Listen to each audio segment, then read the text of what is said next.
Dans l'Apocalypse, il est fait mention d'un livre scellé. Et l'apôtre dit: Et je pleurais beaucoup de ce que personne ne fut trouvé digne d'ouvrir le livre ni de le regarder. Et l'un des vieillards me dit: Ne pleure point, voici le lion de la tribu de Juda, le rejeton de David, a vaincu pour ouvrir le livre et ses 7 sceaux. Et je vis au milieu du trône et des 4 êtres vivants et au milieu des vieillards un agneau qui était là comme immolé. Apocalypse 5, 4, 6.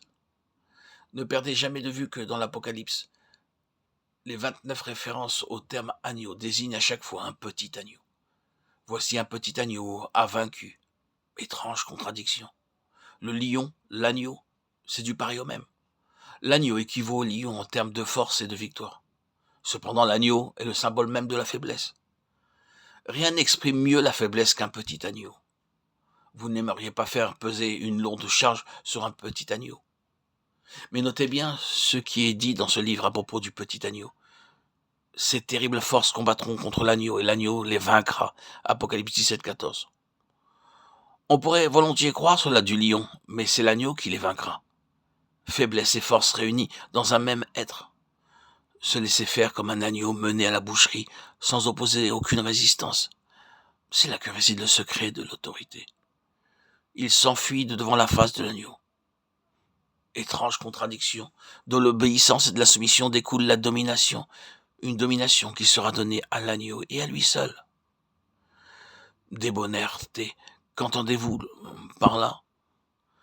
C'est l'absence totale de l'esprit de revendication ou de la volonté de se justifier. Mais qu'en est-il de cette colère de l'agneau? Elle est terrible.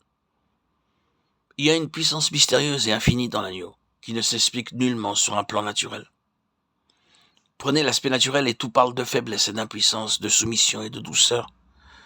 Mais il y a chez cet agneau quelque chose de mystérieux, qui n'est pas naturel, mais divin. Toutes les forces colossales de l'univers céleste créé par Dieu sont intimement liées à ce don de soi, à cette faiblesse, cette mansuétude et cette soumission de l'agneau. Tout converge et œuvre dans ce sens. Ceci n'est pas simplement une déclaration subjective. Il s'agit d'un fait que tout chrétien peut vérifier.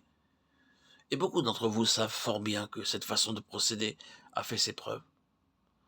Lorsque vous avez demandé au Seigneur Jésus la grâce de souffrir en silence, d'accepter avec joie la perte de vos biens, de contenir votre ardeur naturelle, vos colères ou vos réactions, et que vous avez remis votre cause entre les mains du Seigneur, vous avez vu le Seigneur intervenir là où vos explosions de colère et vos propres efforts s'étaient montrés infructueux.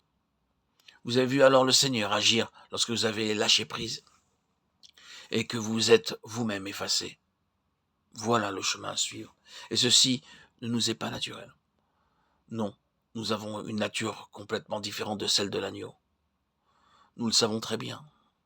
Mais lorsque Dieu construit quelque chose d'après le modèle de l'agneau, il prépare le terrain et fraye un chemin pour mettre en œuvre sa puissance infinie et susciter une œuvre qui n'a rien de naturel et qui ne peut être attribuée qu'à lui seul. Voyez, cet agneau mené à la boucherie, il n'ouvre point la bouche. Considérez-le dans son abandon à la volonté de Dieu et voyez si Dieu a justifié cette attitude-là. L'a-t-il fait? Oui, Dieu l'a bel et bien justifié.